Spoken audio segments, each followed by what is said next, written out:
Bonjour. Bonjour à tous. Vous êtes bien réveillés là? Ça Il y en a qui n'ont pas eu leur café, je crois.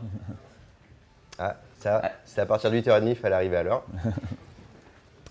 Donc bonjour à tous, je suis Olivier du Google Developer Group Paris. En quelques mots, pour ceux qui ne connaissent pas le GDG Paris, nous sommes une association de passionnés. On organise régulièrement des conférences, souvent le soir, autour des technologies de Google. Donc voilà, ça c'est pour la petite présentation. Maintenant que c'est fait, bienvenue au premier d'une, on l'espère, longue série de DevFest organisée donc par le GDG Paris. Je suis content de voir quand même qu'il y a pas mal de monde ce soir pour une première édition. Ce matin, pardon. C'est la répétition la veille, c'est pas... Donc voilà, ravi de voir qu'il y a du monde. Et donc toute l'équipe du GDG Paris se joint à moi pour vous souhaiter la bienvenue. S'il y en a qui sont dans la salle, s'ils peuvent se lever. Voilà, et là ils sont déjà debout, voilà. Essayez de les repérer un peu parce que si vous avez des questions ou des problèmes pendant la journée, c'est à eux, entre autres, qu'il faut s'adresser. Donc voilà, on va commencer par une petite question simple. Qui a déjà assisté quand même à un GDG DevFest? Parce qu'on n'est pas les seuls à en organiser. Ok, je pensais quand même qu'il y en aurait même moins que ça. Les GDG DevFest, qu'est-ce que c'est? Quand on a le focus, c'est mieux. Donc, ce sont des journées de conférences donc, organisées par des passionnés sur les technologies Google. Alors, qui sont organisées dans tout le monde entier. Donc, le GDG Paris n'est pas le seul à en organiser. Donc, je vous ai dit tout à l'heure que le GDG Paris, on organise des meet-ups, ce qu'on appelle des meet-ups, des conférences le soir. Mais c'est vrai que cette année, on s'est dit que ça serait bien, pour la première fois, d'organiser une journée entière, donc avec des conférences et des Code Labs, autour justement des technologies de Google et technologies annexes, parce que ça regroupe quand même pas mal de technologies. Alors bien sûr, c'était la première fois, ça n'a pas été forcément très facile. C'est pour ça que je tiens à remercier certains de nos partenaires, donc l'ECE qui nous accueille aujourd'hui, et sans qui vous ne seriez pas là, ainsi que l'ITeam, l'association étudiante au sein de l'ECE, qui nous a beaucoup aidé dans l'organisation et dans la relation avec l'école. Je ne sais pas s'il y a des gens de l'ITeam dans la salle. Ah, ils sont là-bas, merci à vous. Ils sont, je crois, 14 à nous aider aujourd'hui. Oui, donc vous avez à l'accueil, pareil tout au long de la journée. Si vous avez des questions, c'est soit les personnes du GDG, soit les personnes de l'ITeam pour y répondre. Voilà. Alors, bien sûr, vous ne serez pas non plus là et surtout, vous n'auriez pas eu le petit déjeuner pour ceux qui ont eu la chance d'en profiter, sans nos partenaires, nos sponsors. Donc, merci à Google, merci Ciruseo, Lumaps, Sphere, Génie Mobile, WebTis, Mailjet, Exebia. Je crois que je n'en ai pas oublié. On remercie aussi Zenica qui est notre sponsor annuel. Et voilà. De quoi parle-t-on après? On va passer un peu à la partie qui vous intéresse, c'est-à-dire le programme de la journée. Donc Xavier, comment ça va se passer? Alors, la première chose à savoir, en fait, si vous êtes perdu, vous avez le planning dans votre badge, en fait, il se déplie avec toutes les informations sur les horaires et les salles. Vous pouvez aussi regarder sur le site internet effectivement, du DevFest où il y a le détail du planning. Et sur chaque salle, il y aura tous les événements de la journée. Voilà, normalement, ça devrait être bon, vous ne devriez pas vous perdre. Donc ce matin, les talks commencent à 10h15. Il y aura 2 sessions. Après le déjeuner, en fait, entre midi et 13h30, ce sera aussi l'occasion de rencontrer les sponsors sur leur stand. Donc passez les voir, ils ont vraiment des belles choses à vous montrer. On reprend ensuite à 13h30 pour 2 sessions, un goûter, une petite pause dans l'après-midi, une autre session et après la clôture en fait, donc à nouveau dans cette salle-là, entre 17h et 18h. Donc on vous conseille vraiment de rester jusqu'à la fin parce que vous ne repartirez pas les mains vides et l'invité qui est là, il revient tout juste des États-Unis, il a vraiment des belles choses à raconter, une belle histoire. Alors, un petit détail tout de même sur le planning. Donc, pour les plus réveillés d'entre vous, une petite coquille qui s'est glissée. Ici, on reprend bien à 13h30 et pas à 13h pour les sessions de l'après-midi. Et aussi, il y a 2 talks qu'on a dû inverser finalement. Donc sur la salle caféine, on a inversé le talk de Raphaël Gutter et de Thierry Châtel. Donc vous ferez bien attention cet après-midi pour ceux qui veulent assister à ces talks. Les 2 horaires sont inversés. Voilà. Comme vous avez pu le voir, en fait, on a 4 tracks en fait, repérés par des couleurs. Donc Cloud, Web, Android et Discovery. Alors on voulait beaucoup vraiment remercier tous ceux qui ont répondu pour le Call for Paper. On a eu énormément de réponses. On n'a pas pu prendre tout le monde, mais voilà, on voulait vraiment vous remercier pour vos réponses. Oui, merci. Bah, c'est un beau programme. On est content. J'espère que vous allez l'apprécier aussi. Mais c'est pas tout. Hein, ça pourrait être déjà suffisant. Mais je vous ai parlé de nos sponsors juste avant. Sachez que vous pouvez les retrouver dans la salle, pour ceux qui ont pris le déjeuner. C'est la salle où il y a les sponsors. C'est là aussi où on se retrouvera ce midi pour déjeuner. Il y en a certains qui ont des choses à vous présenter. Oui, ils ont pensé à vous. Ouais, tu passes au slide suivant. Non, il m'en manque une. Voilà, il y a Ciruseo qui organise un quiz en fait sur son stand pour tester un peu vos connaissances. Et donc avec ce quiz, vous pourrez gagner une montre LG ou 2 Chromecast. Donc ça vaut le coup de passer les voir et les plus rapides gagneront. On a nos amis de l'UMAPS qui proposent une animation assez originale. Ils organisent sur leur stand des conseils en fait sur l'ergonomie des applications. Vous pouvez les voir, discuter de vos idées d'application et vous travaillerez ensemble sur des mock-ups. Je pense qu'il va y avoir du monde sur ce stand-là. Pour les personnes intéressées en particulier par AngularJS, on vous recommande d'aller sur le stand de Sphere, notre partenaire.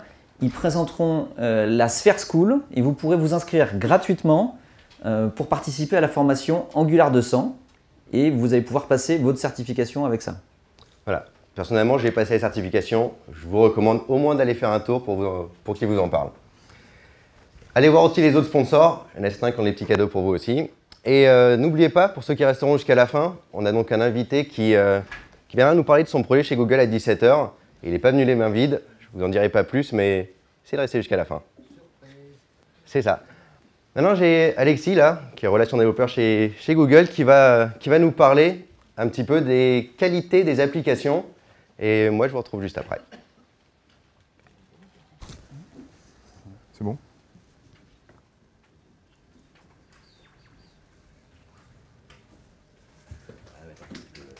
Bonjour. Alors bravo aux organisateurs. Vous pouvez les applaudir. Parce que je sais qu'ils travaillent. Ils ont travaillé très dur pour que tout le monde soit là aujourd'hui. Ils ont amené beaucoup d'intervenants que je trouve vraiment de qualité. Et je suis vraiment très heureux de voir autant de monde ici et je souhaitais les féliciter. Oui.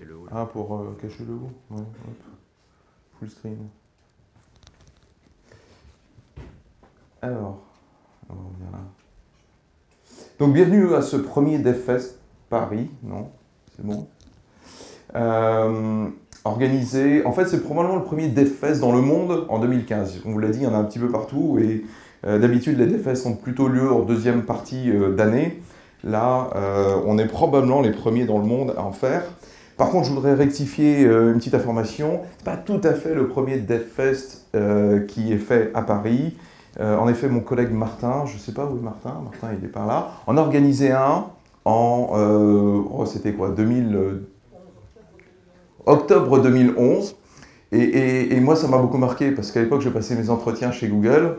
Et je voulais remercier Martin pour avoir filmé toutes ces interventions, ce qui m'a permis, moi, de réviser pour mes entretiens. Voilà, petit aparté. Il y a moins de 2 semaines, j'ai rencontré les personnes du GDG, Thibaut, son équipe. Ils me partageaient l'agenda du DevFest. Il y avait déjà plus de 150 inscrits sur l'idée même d'un DevFest avant même de savoir quel était l'agenda. Donc je pense que vraiment, il y a une attente qui est importante. J'espère que vous ne serez pas déçus. Il y a plus de 25 intervenants, tous experts dans leur domaine, tous passionnés, qui s'adressent, j'espère, aussi à des passionnés. Et le fil rouge, c'est vraiment ça, c'est que c'est par des passionnés pour des passionnés.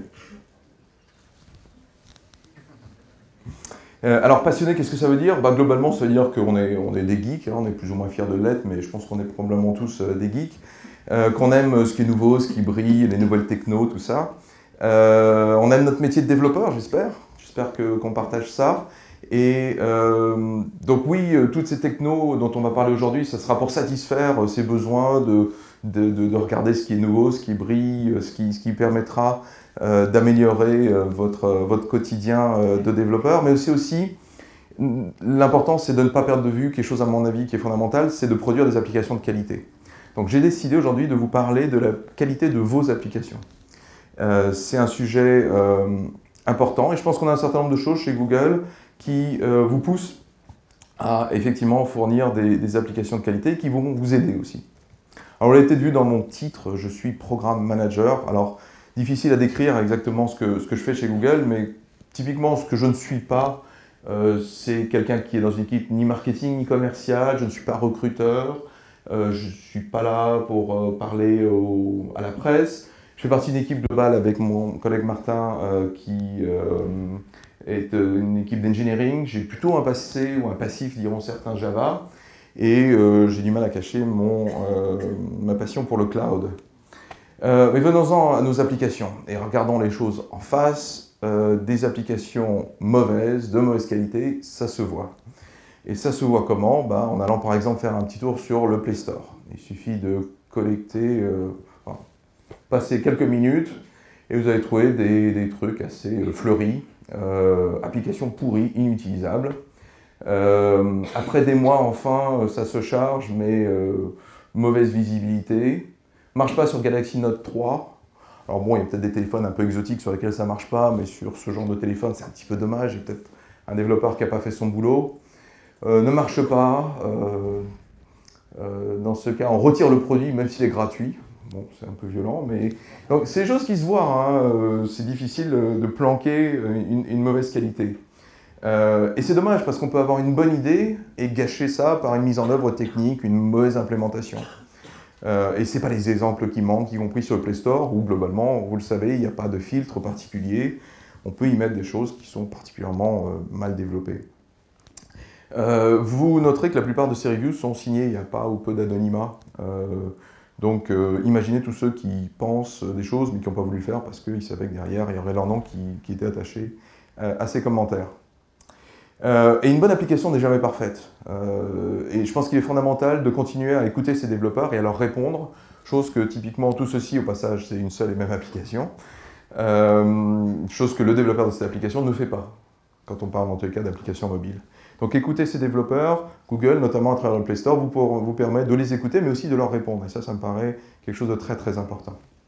Alors j'espère ne rien apprendre à personne en vous disant que sans qualité, construire une base d'utilisateurs fidèles qui va vous fournir des retours qui vont permettre d'améliorer votre application, c'est quasi impossible. Il faut vraiment avoir cette idée en tête. C'est comme dans toutes ces grandes sociétés où on dit aujourd'hui, voilà, on ne se soucie plus du client. Donc ça serait l'équivalent pour un développeur de ne plus écouter, de ne plus du tout se mettre dans la peau du développeur. Donc ça serait vraiment dommage. Alors parlons un peu plus concret, prenons l'exemple d'Android, d'applications, et je vais passer à d'autres applications plus tard, mais d'applications Android et du Play Store. Qu'est-ce qu'on entend par application de qualité? Alors, d'abord, le client a toujours raison. D'accord? Il n'est pas parfait, le client, mais il a toujours raison. Et sur le Play Store, vous savez, on peut noter les applications. Et ce qu'on considère comme étant une bonne, voire une très bonne application, c'est une application qui a 4,5 sur 5 en moyenne. Est-ce qu'il y a des gens aujourd'hui qui, dans la salle, ont une application sur le Play Store qui a 4,5 ou plus? Il y en a 1, 2, 3. Bravo. Bravo. C'est assez difficile. Et je pense que si vous parlez à ces personnes, vous verrez que c'est un travail de longue haleine, que c'est beaucoup d'itératifs, que ce n'est pas quelque chose qui arrive comme ça, on arrive, on a une bonne idée, on fait une bonne appli, on la poste et ça y est, on est à ces chiffres-là. Alors, Capitaine Train, que vous connaissez peut-être, c'est la première icône ici, est à 4,6 avec plus de 500 000 installations. Donc je ne sais pas s'il y a des gens de Capitaine Train ici, je pense qu'ils doivent être à Lyon aujourd'hui, ils font moitié de la semaine à Paris, moitié à Lyon. Quelqu'un connaît Podcast Addict? Il y en a quelques-uns. Donc c'est quelque chose. Xavier n'est pas dans la salle par hasard. Donc le développeur, lui, a une note de 4,5 avec plus d'1 million d'installations. Donc ça, pour le coup, c'est une application qui a un rayonnement qui va bien au-delà de la France. Ticket to Ride est une application, est un jeu dont une des personnes qui est dans la société qui édite ce jeu, Yann, parlera plus tard dans la journée de cette expérience qui est de poster un jeu sur le Play Store. Donc je vous invite, c'est vraiment une expérience, je pense que c'est une session assez différente des autres, peut-être un petit peu moins technique, mais qui, à mon avis, sera très intéressante. En tout cas, moi, je sais que j'y serai très certainement. Au passage, c'est un 4,3 en score, donc peut-être un petit peu en dessous, mais elle est payante et elle vaut 6 €, ce qui est plutôt cher pour une application sur le Play Store. Bref, ces notes sont remarquables pour une cible française, et donc plutôt râleuse. Donc, c'est encore une fois le résultat d'un gros travail. Et donc voilà. Alors regardons un peu plus près le domaine des applications mobiles, parce que mobile, ça veut dire beaucoup de choses. Je pense que ce qu'elles ont en commun, toutes ces applications mobiles, c'est qu'elles sont centrées sur l'utilisateur. Et que ce sont des applications qui sont proches de l'utilisateur, qui sont avec l'utilisateur à tout moment. Par exemple, sur son téléphone.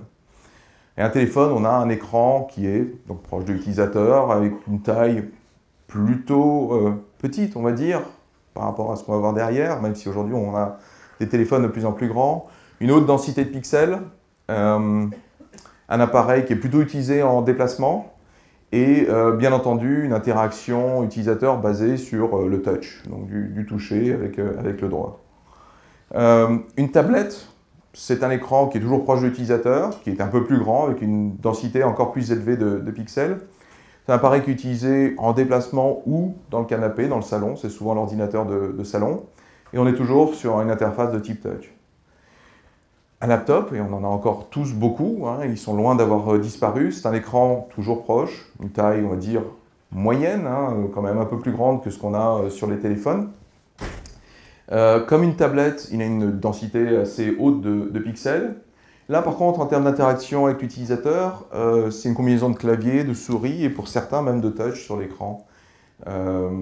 Et c'est utilisé, a priori, assis, même si on appelle ça un laptop, assis à un bureau ou éventuellement donc sur ses genoux.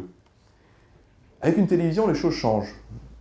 La densité de pixels est plus faible, nettement plus faible, notamment par rapport aux très hautes définitions qu'on peut avoir sur les tablettes ou sur des laptops.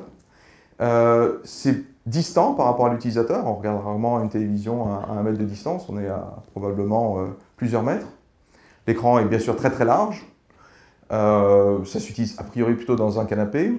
Et là, l'interface, et c'est là qu'il y a vraiment une grosse différence, il n'y a plus de touch. Je ne peux pas mettre mon application et la rendre disponible sur une télévision parce que personne ne va pas se mettre à toucher la télé. Donc on est soit sur du gamepad, soit sur de la commande vocale, ou de la télécommande d'une manière générale. Donc il y a vraiment quelque chose de différent. Et bon, pendant que j'en suis à parler de télévision, il y a une session de Xavier Alad sur Android TV que je vous incite là aussi à aller regarder si vous êtes curieux de savoir quels sont les enjeux, qu'est-ce que ça coûte, j'allais dire, de prendre une application et de l'emmener sur une télévision. Et puis bien sûr, il y a tout le monde des wearables. Sur une montre, la densité, alors là, est particulièrement basse. Hein, il ne s'agit pas de regarder un film sur une montre. On est sur des micro-interactions où il faut que l'information que l'on donne soit extrêmement contextuelle et qu'on y passe finalement très peu de temps. C'est un peu comme la homepage de Google, il faut vraiment y passer le moins de temps possible. On tape quelque chose, on trouve et on continue vers l'information. L'écran est tout petit, c'est utilisé clairement en déplacement. Une interaction là qui peut être touch, mais également en commande vocale. Et donc dans ce domaine des wearables, Alain Régnier vous parlera de Google Glass. Je ne sais plus si c'est la première session ou la deuxième. Et ce qui est intéressant, c'est qu'Android, en tant que plateforme, couvre tous ces paradigmes de mobilité, avec des solutions de développement, mais aussi des guidelines pour ne pas faire n'importe quoi d'un point de vue interaction utilisateur. La technologie seule ne suffit pas, il faut vraiment consentir un investissement sur les sujets d'interactivité et de gestion d'utilisateurs. Et idéalement, je pense, quand on considère toutes ces différentes plateformes unifiées par Android, qu'une bonne application doit être pensée, conçue comme une série d'usages qui peut passer d'un périphérique à un autre, comme un continuum où l'usage peut évoluer. Alors, une bonne expérience, ça commence aussi par la personnalisation. Si on ne sait pas qui on a en face, c'est difficile de lui donner des informations pertinentes. Donc, ce qui me paraît important dans vos applications, c'est d'offrir, bien évidemment, cette personnalisation en offrant la possibilité de s'identifier. Par contre, je ne vous incite pas à vous lancer dans le business du stockage de mots de passe, dans la génération, le stockage et tout ça. Ce n'est pas un bon business, vous n'allez pas y gagner grand-chose et vous risquez d'y perdre beaucoup en réputation si vous avez un problème. Et ce n'est pas un métier véritablement facile, ce n'est vraiment pas votre valeur ajoutée. Je vous conseille plutôt d'utiliser des fournisseurs donc, de services, de vous baser sur des standards qui vont vous permettre d'utiliser des fournisseurs d'identité. Vous, je ne sais pas, mais moi, quand j'ai une application que j'installe et que la première chose qu'on me demande, c'est de créer un compte, ben, je la désinstalle. Il faut vraiment qu'elle me plaise beaucoup, beaucoup pour continuer le processus. Alors, une fonctionnalité qui est assez peu connue, mais qui illustre bien ce continuum, cette idée de pouvoir commencer sur un écran, continuer sur un autre, c'est la possibilité, si vous êtes authentifié sur un site web, donc je ne sais pas, vous êtes un journal et vous proposez une authentification aux utilisateurs sur votre site web, si vous le faites et que vous avez une authentification Google, vous pouvez leur proposer sur vos pages à vous l'installation de votre propre application à distance. Donc cliquez sur un bouton et comme sur le Play Store, l'application est téléchargée directement sur la device, sur le téléphone, sur la tablette que vous avez ciblée. Ça, c'est quelque chose qui, quand vous avez une audience existante, notamment sur un portail, un site web, est une façon d'engendrer les installations de votre application de manière assez naturelle et assez efficace. Alors parlons un petit peu de design. En matière de design, ce n'est pas les recommandations qui manquent, tout le monde a son avis, mais est-ce qu'elles sont indispensables? Je ne sais pas si elles sont indispensables, mais en tout cas, elles permettent d'aider l'utilisateur à raisonner et au développeur à raisonner et à l'utilisateur à s'y retrouver dans votre application. L'utilisateur, notamment l'utilisateur Android, il a développé des automatismes. Il s'attend à trouver certains comportements. Et si vous allez complètement à l'encontre de ce comportement, vous allez le perturber et ça va se ressentir dans l'image qu'il va avoir de votre application et la note qu'il va peut-être lui donner. Donc il y a des paradigmes Android auxquels l'utilisateur s'est habitué qu'il ne faut pas contredire. Donc même si Android et le Play Store restent ouverts à toutes les applications, il n'y a pas d'actualité de mettre du filtrage sur des bases de design, il est quand même important de connaître ces recommandations et d'en implémenter au maximum. Si vous espérez une mise en avant, c'est-à-dire être mis en tête de gondole sur le Play Store, là par contre il va falloir en implémenter un maximum. Enfin, ce qui est important, c'est de noter que toutes ces recommandations sont documentées, sont précises, bien référencées, comme dans tous les guides qui sont cités là, sont suffisamment précises pour pouvoir écrire des tests de validation de l'ensemble de ces règles.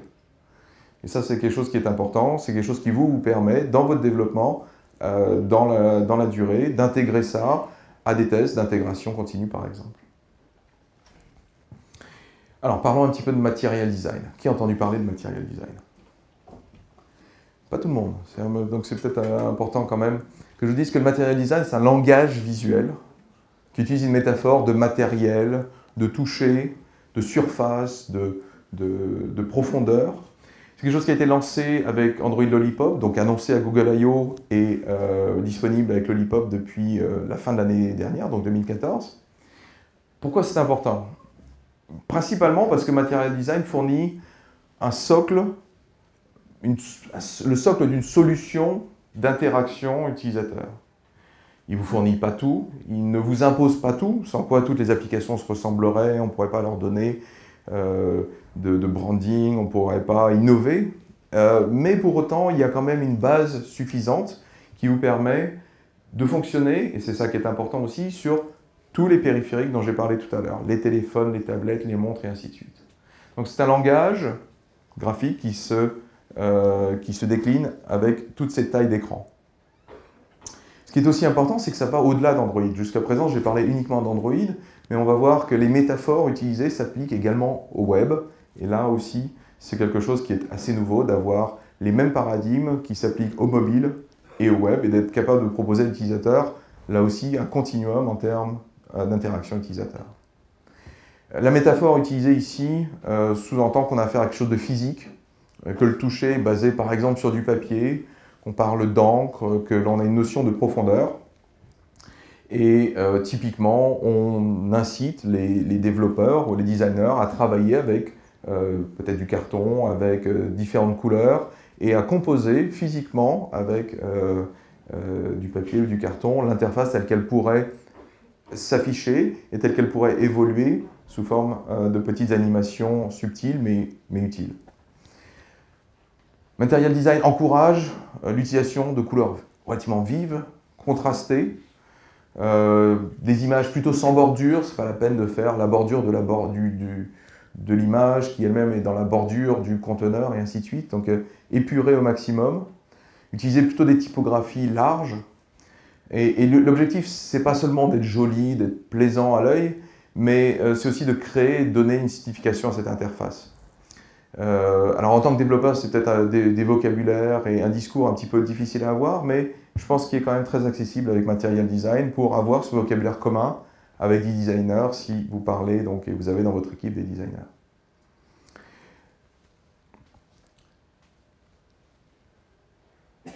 Enfin, le toucher, c'est quelque chose d'important.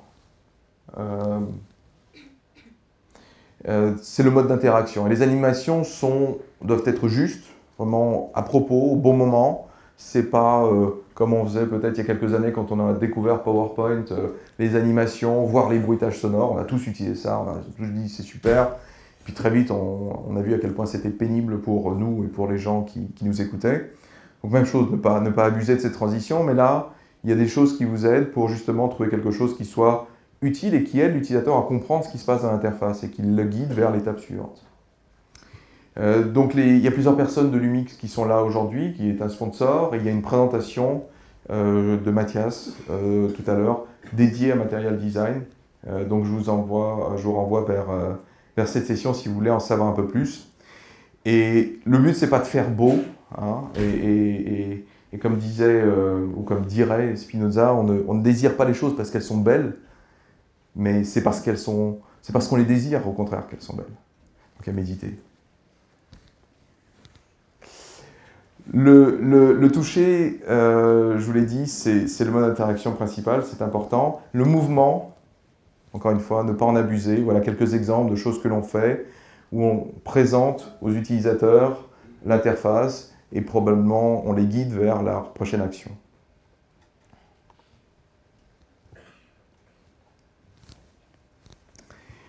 Alors parlons un peu du web et du cloud. Donc les applications centrées sur l'utilisateur dont je parlais jusqu'à présent, c'est fondamental. Si on s'adresse à quelqu'un, si on est proche de lui, si on a cette possibilité de faire un continuum, on va probablement avoir du succès, on va probablement répondre à un besoin de l'utilisateur. Mais vos applications, elles doivent être accessibles partout. Et pour ça, le web, le cloud, sont des technologies qui vont vous permettre d'offrir des solutions de type synchronisation de données à travers ces différents périphériques, par exemple. Authentification, j'en ai parlé à l'instant, également, qui est un service du cloud qui peut être offert. Quand on parle de web aujourd'hui, il est important, évidemment, pour ceux qui n'en ont pas encore entendu parler, de parler de web components. C'est une révolution en marche dans le monde du web qui promet de simplifier, d'améliorer les développements du web et de les rendre beaucoup plus productifs, plus réutilisables, en parlant véritablement de composants, chose qui n'existait pas véritablement dans le web jusqu'à présent. Depuis plusieurs années, en fait, on développe vraiment de grosses applications web. Je ne sais pas si vous avez remarqué, c'est des applications, avant il y avait le front, c'était la couche de présentation et toute la logique métier était quelque part sur un serveur. Aujourd'hui, et Google le premier, développe de très grosses applications web.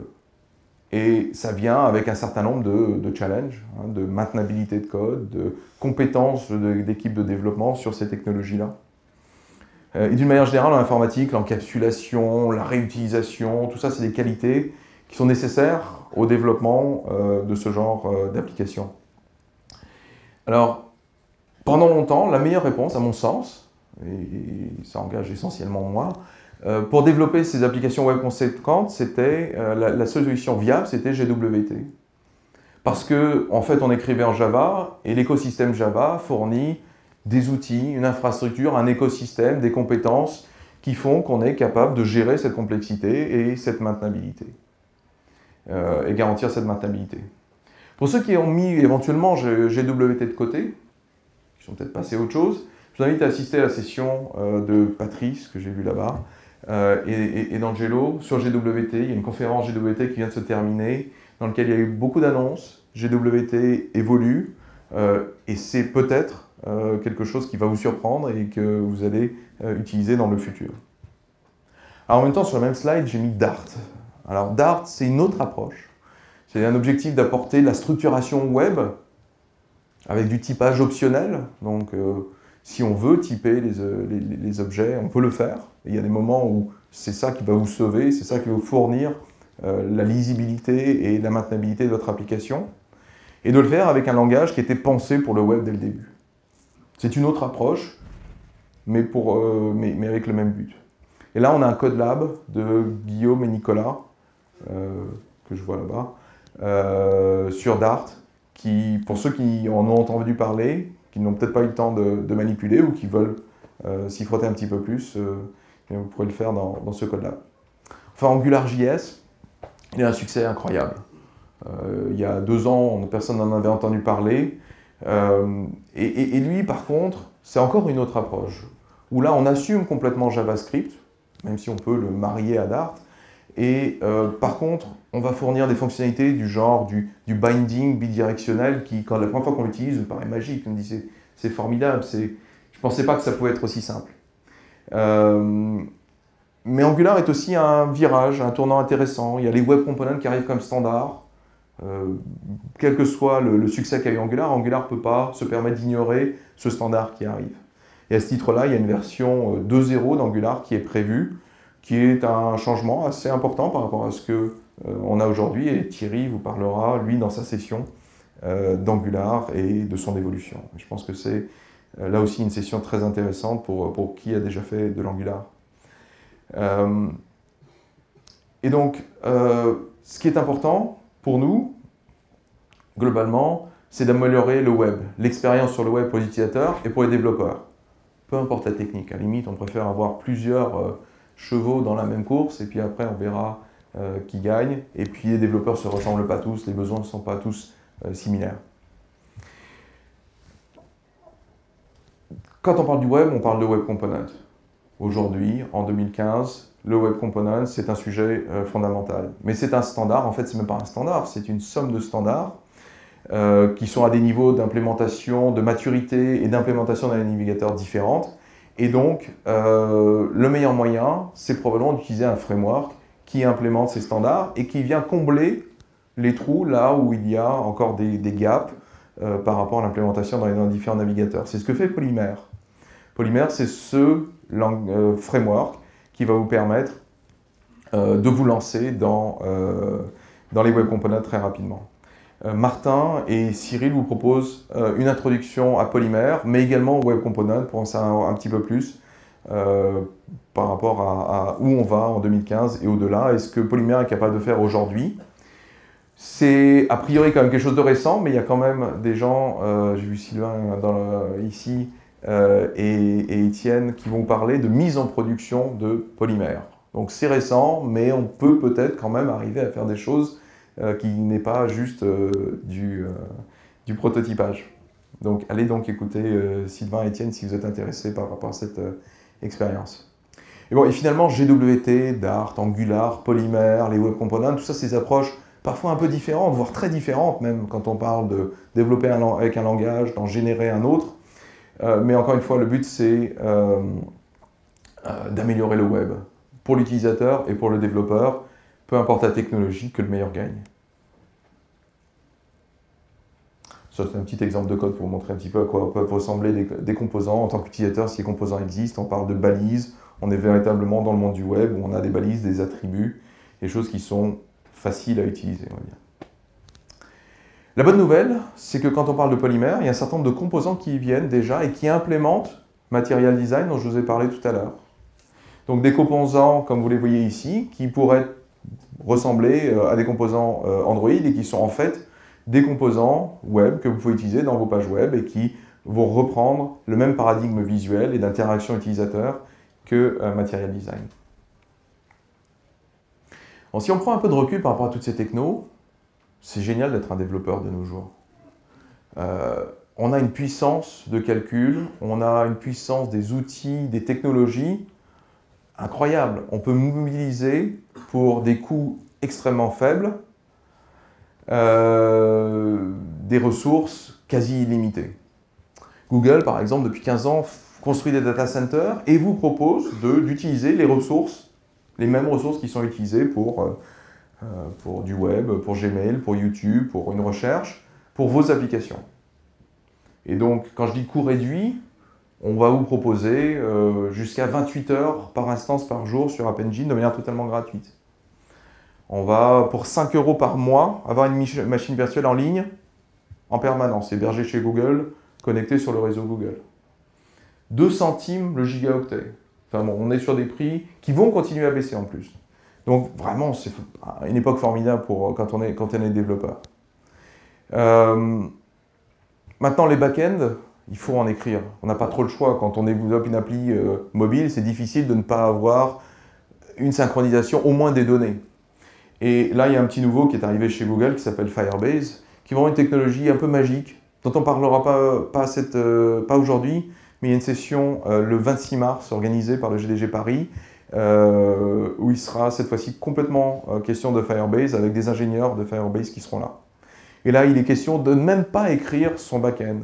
On écrit des applications dites temps réel, où tous les gens qui sont connectés à cette base sont notifiés de toute modification, sans jamais avoir à écrire quoi que ce soit côté serveur. C'est simplement un stockage dans le cloud, hyper dynamique, hyper réactif et hyper simple à utiliser. Après, on a des choses comme App Engine et comme Endpoints, quand on a de la logique métier, qu'on a besoin d'implémenter côté serveur, on a toutes ces technologies et on est dans un contexte où on développe juste son appli, on la donne à Google et c'est la responsabilité de Google de la faire monter en charge. Il n'est pas question d'instance, de load balancing, tout ça c'est quelque chose qui est complètement abstrait et dont vous ne vous préoccupez pas. Et ça reste, à mon avis, quelque chose qu'il faut regarder en priorité. Après, il y a peut-être besoin d'ouvrir le capot. Et là, on va parler conteneurs. Et David Gageot va se faire un plaisir de vous éduquer, si ce n'est pas le cas, sur Docker, qui est la techno qu'on ne peut pas ignorer. Vous allez peut-être déployer votre développement qui, et c'est une des fonctionnalités fondamentales de Docker, c'est que si ça marche sur votre desktop en développant, ça doit marcher en production. Vous allez peut-être déployer ça dans le cloud, peut-être sur Compute Engine, là on parle de machines virtuelles. Mais vous allez peut-être avoir besoin d'orchestrer plusieurs containers Docker parce qu'une machine toute seule dans son coin, c'est peut-être pas aussi puissant que ce que vous voulez faire avec plusieurs. Et là, on a quelque chose d'assez récent, qui est nouveau, et qui sera présenté par Mandy, qui est là, qui nous vient de Londres, et qui parlera d'un projet open source qui s'appelle Kubernetes, qui est là pour orchestrer des containers, et d'un service qu'on offre, où vous n'avez pas à gérer toute cette infrastructure, et ce service s'appelle Container Engine. Voilà, j'en ai presque terminé. Je voulais vous parler un petit peu de Big Data, machine learning, intelligence artificielle, tout ça c'est des termes super à la mode, mais qui se démocratisent. C'est à la mode pour une bonne raison, c'est que ça devient accessible, facile à utiliser. BigQuery, c'est du SQL sur des quantités de données incroyables avec des temps de réponse très rapides, donc dit interactif. Et Didier Girard de Sphere sera là pour offrir une formation BigQuery qui vous permettra derrière d'obtenir la possibilité de passer une certification BigQuery. Donc pour ceux qui sont intéressés par ça, je pense que c'est une très belle opportunité. Et enfin, SQL, comme on l'utilise dans BigQuery et ailleurs, sur les bases relationnelles, est très puissant, relativement abordable d'un point de vue technique. Hein, c'est pas comme aller écrire un MapReduce, mais on ne peut pas toujours tout exprimer avec SQL. Et je vous propose dans une session que Martin va animer sur quelque chose qui s'appelle Cloud Data Flow, de découvrir comment Google, depuis quelques années, a développé une approche un petit peu différente, qui permet de traiter toujours des quantités de données très importantes, mais d'exprimer des traitements de manière plus fine et plus puissante que ce qu'on peut faire avec SQL et BigQuery.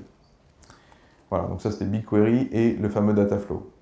Enfin, pour terminer, j'en ai pour 30 secondes, c'est parler un petit peu de communauté. On va parler technique, ça c'est important, mais vous êtes là aujourd'hui, bravo. Vous avez fait l'effort de venir, peut-être pris une journée de congé, une RTT, peut-être la société vous a envoyé, tant mieux. Vous avez aussi cette chance d'être à Paris, d'avoir ces opportunités-là. Donc ne loupez pas ces chances. Il y a beaucoup de communautés à Paris. Bien sûr, il y a le GDG Paris, il y a le Paris Android User Group, il y a le HTML5 Meetup, il y a les Data Geeks, il y a vraiment beaucoup de choses. Il y a le Docker Meetup, c'est pas les opportunités qui manquent. Il y a de belles conférences, il y a .js, il y a Devox. Donc c'est un avantage pour vous qui êtes en région parisienne. Ne laissez pas passer cet avantage. Venez apprendre, venez rencontrer d'autres personnes. Peut-être un jour trouver des opportunités de boulot, des gens avec qui travailler. Vraiment, bravo d'être venu aujourd'hui, c'est important.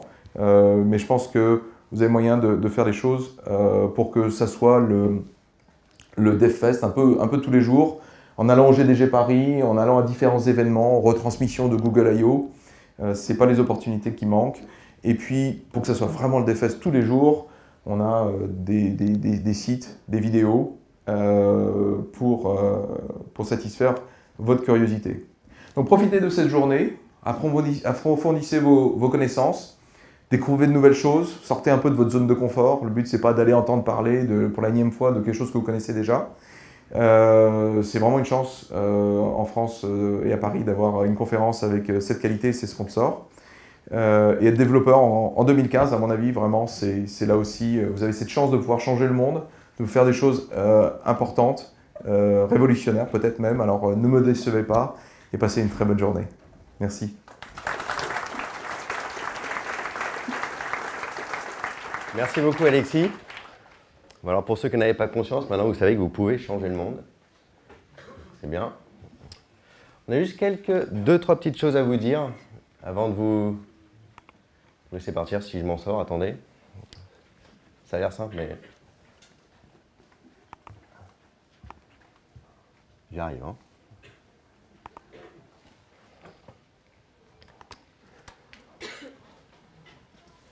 Ok. Oui, bon, maintenant que vous êtes prêts un petit peu à aller voir les différents talks dont on a parlé, quelques petites choses. La première, à la sortie de chaque salle, vous verrez un device comme celui-ci. C'est pour donner vos retours, ça nous intéresse. Les speakers, ça les intéresse aussi de savoir ce que vous avez pensé. Donc voilà, c'est pour donner un peu votre humeur. C'est 5 boutons différents qui va du j'ai pas aimé à j'ai aimé. Jouez le jeu, appuyez pas 25 fois sur le bouton. Parce que c'est, même pour le speaker, c'est pas une donnée fiable après. Autre chose, si jamais vous hésitez entre deux talks, ce que je pourrais comprendre, parce qu'il y a quand même 4 tracks en parallèle, 5 même pour la matinée, sachez que tout sera filmé grâce à notre partenaire Xebia TV et l'association JBTV de l'ECE. Donc voilà, donc dans les semaines à venir, vous retrouverez toutes les vidéos sur Internet disponibles. Et voilà, pour finir, juste, on aurait peut-être dû commencer par ça, parce que j'ai vu des gens prendre des photos. Le hashtag de l'événement, vous pouvez aussi hashtaguer le GDG, tweeter, poster sur Google+, et voilà, il ne me reste plus qu'à vous souhaiter une bonne journée, et profitez bien. On va vite libérer la salle parce qu'il y a un cours qui démarre. Et on va se diriger vers la cour et dans la direction là où il y avait le café.